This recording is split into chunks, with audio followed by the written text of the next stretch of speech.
nhớ rằng ít chẳng phong dừa nữa nó cũng quan điểm ít tua sai ít chọn tông mà ít trò lo còn đây là nó tâm sĩ lo lì nó thế nữa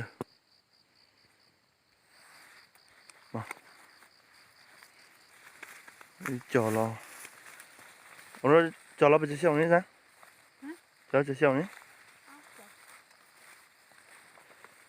trò lo xong ta sẽ ít nhót đế chập lờ lên nữa máy tôi sai chỉ tàu lên ông đông đỡ họ nhớ muốn nhé tôi có lời bác qua lời họ những tôi muốn lô tà này nè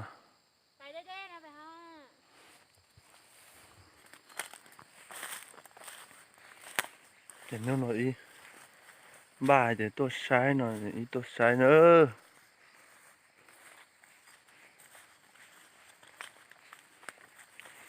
ủa tên tông mà những khử cơ gọi lên thế nữa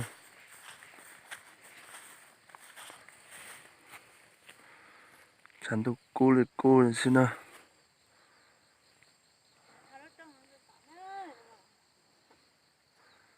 cái pin hay nó cho bộ bé ủa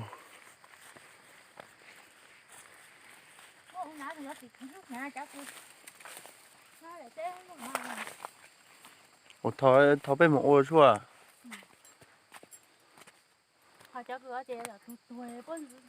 tên nó mà mới cho cái pin tàn thò lên nữa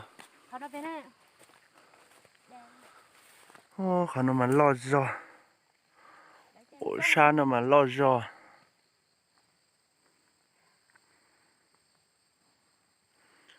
dù chế to cho nó xóa dù to lại bị chơi xong gì lên mà mua nhẹ đó chỉ muốn nhẹ xí giờ tôi một tròn tông tên nó ấy xóa bột thảo tư dù lên tao nhẹ xí ở chập không dừa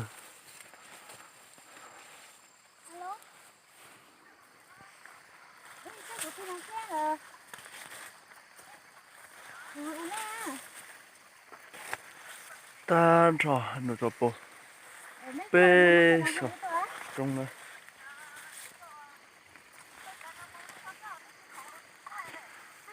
nó cho bộ bê u nè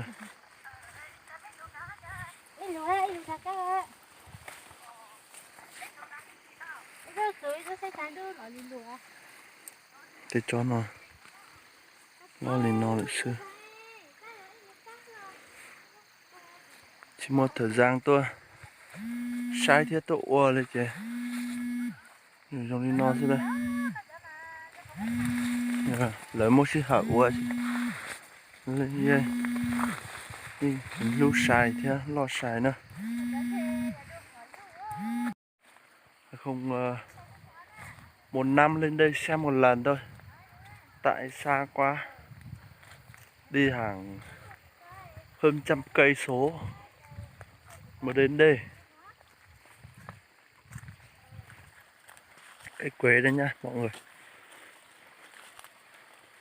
mình lại không có thời gian sang đây chăm sóc mấy nếu mà có thời gian thì nó lại lớn nhanh hơn rồi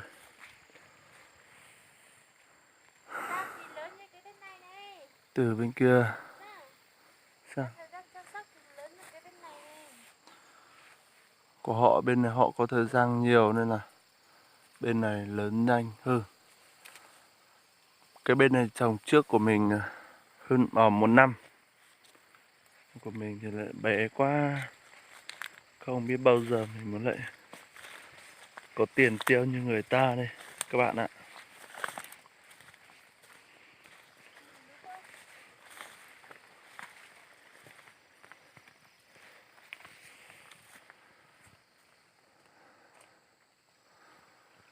Tôi sai ta gì ôi sản tôi cốt lào chứ gành một lô bề sau tê thế nữa thì là tôi đặt cá tê nó sau sẽ liền lo đi trả lại xưa nhưng chỉ khổng thế chứ tôi nói họ này mua nhiên có mong bá ua bá lua để mong có những lua tà xin ơi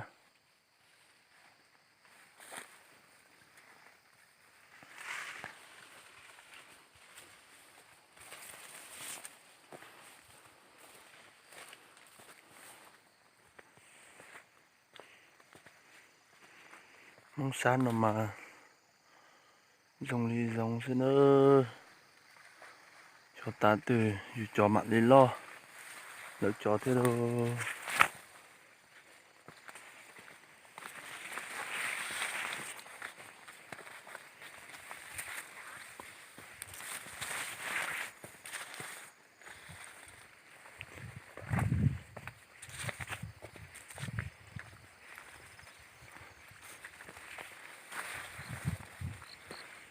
tôi cho mi trống nó lò lại muốn chọn tông ta rồi lên là nữa lên mà bộ san đó một hai chôn đạn nổ chôn đạn trâu lò nữa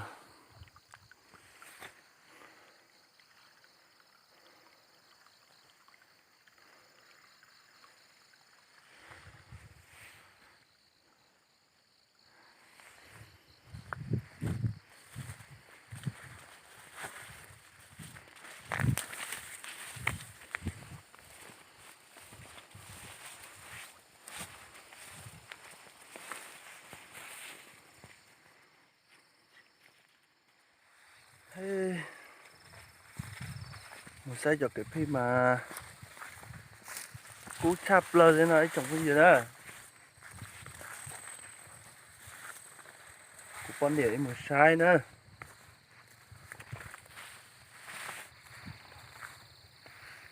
này cú con để đi nữa gió lên tôi sai nữa tôi sai đi nó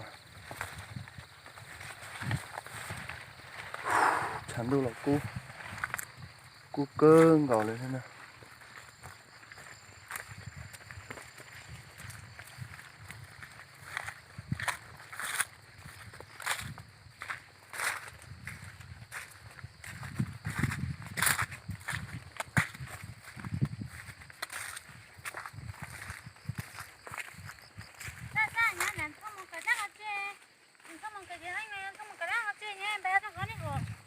nấu ăn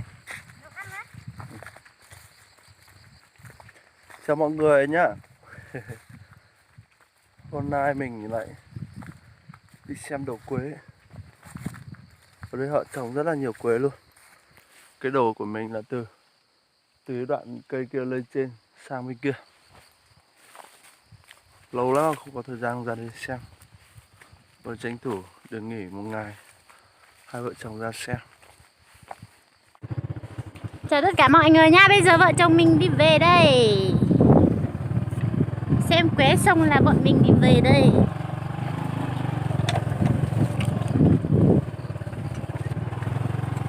Đoạn đường vắng tênh bên này. Này là một đồi. Đấy không có gì đâu, toàn có đồi quế thôi mọi người ạ. Hôm nay nắng lắm này.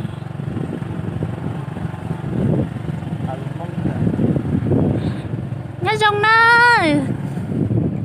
Nhớ rong cho lên cho tùa.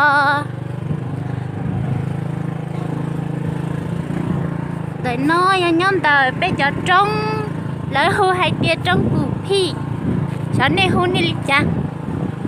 Thì sẽ bây giờ củ phi trong đi nó. Trong ở đó đo thì nó đó. Mẹ chả nói để một chế là cái phê cái nhân chế to hành đi hả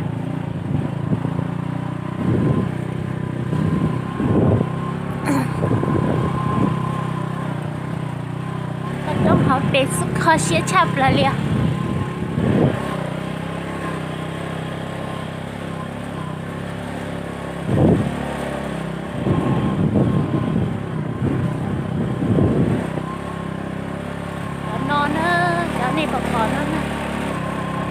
chính rồi này có chính này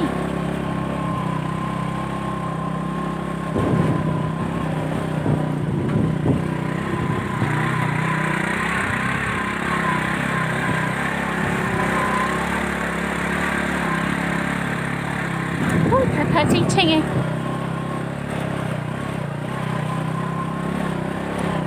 Cái chim lồng rất hò. Chim ai.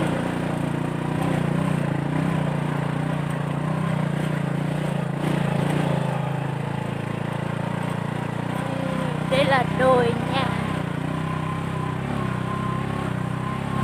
Nhà một đồi Quế đây này. Theo như mọi người thấy. Ô anh từ hôm mai em. Hả? Anh từ hôm mai em. Rồng còn thật kìa dữ. Wow. Cái này mới gọi là đẹp này. Ôi rồi. Sao trong này đẹp thế nhỉ? Wow. Rất giàu đi ồ.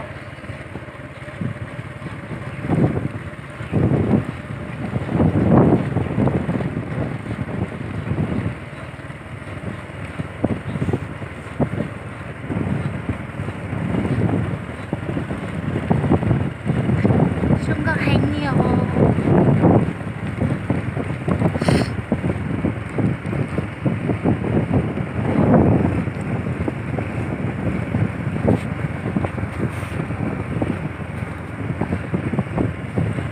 Cái đồi này được 2 năm nhá mọi người nhá. Cây này được 2 năm. Cây này người ta gọi là cây si à? Hay là cây gì đấy không biết. Được 2 năm mà lớn từng này ấy. Lớn phết. Mấy trăm triệu, mấy tỷ người ta đấy. Đây cái đồi bên này cũng là 2 năm này. Cái đồi này đây. Cây nó dài, nó không bị vấp, đẹp.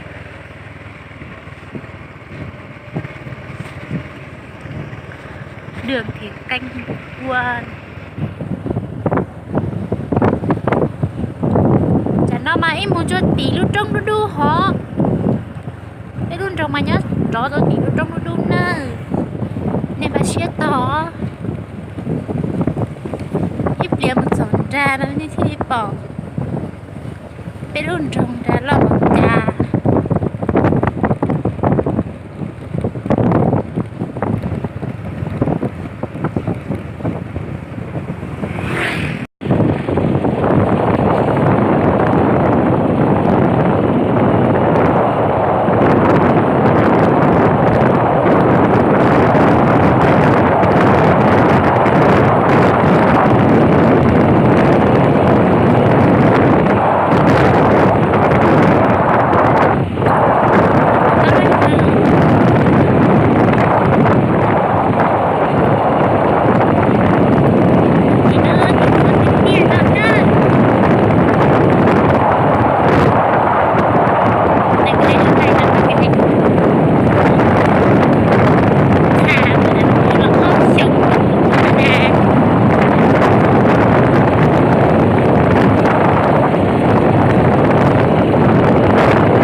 Dạ.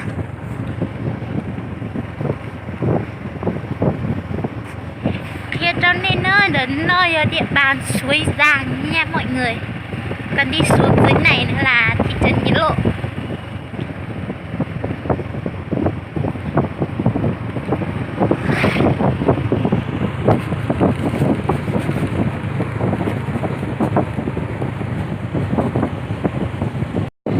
Giờ đến đường cái rồi này mọi người.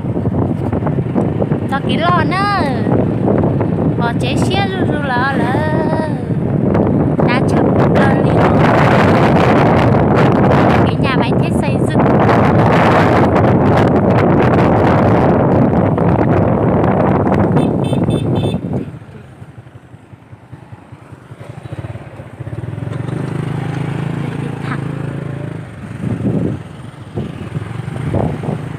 hai bố ở đây.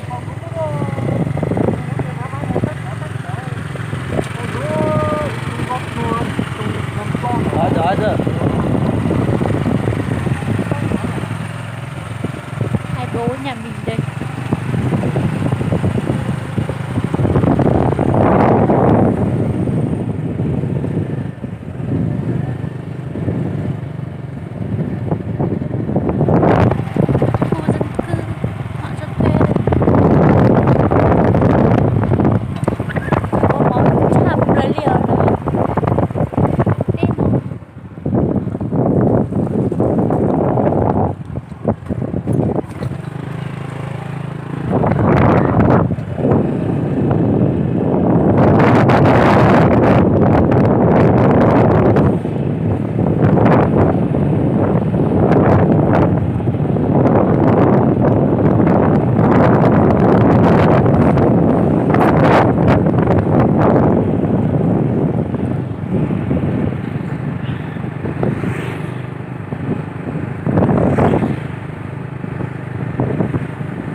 Sắp đến chợ rồi mọi người nhá. Là cái chợ non nhà lầu xe hơi. Ok, bây giờ mình đến chợ rồi nha. Đây là chợ xe Mường Lò.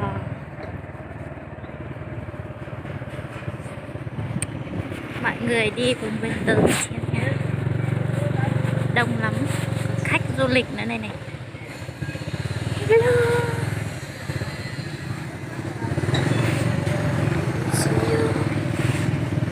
Đấy, quả nhiều chứ. Xin lỗi nha, mình chỉ quay được một bên đường. Bên đường này. Sang còn trời nóng dưới pan nó ra rồi sao? Hả?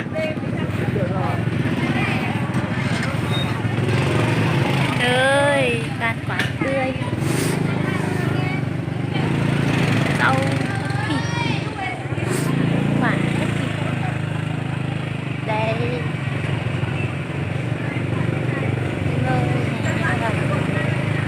Một gì ta tao hỏi liệu. Sáng nào thì cả tuần nữa. Rồi bây giờ mình đi qua chợ rồi nha. Đây là gọi chợ xe, còn chợ là chưa vào đến. Để mình đi xem quần áo.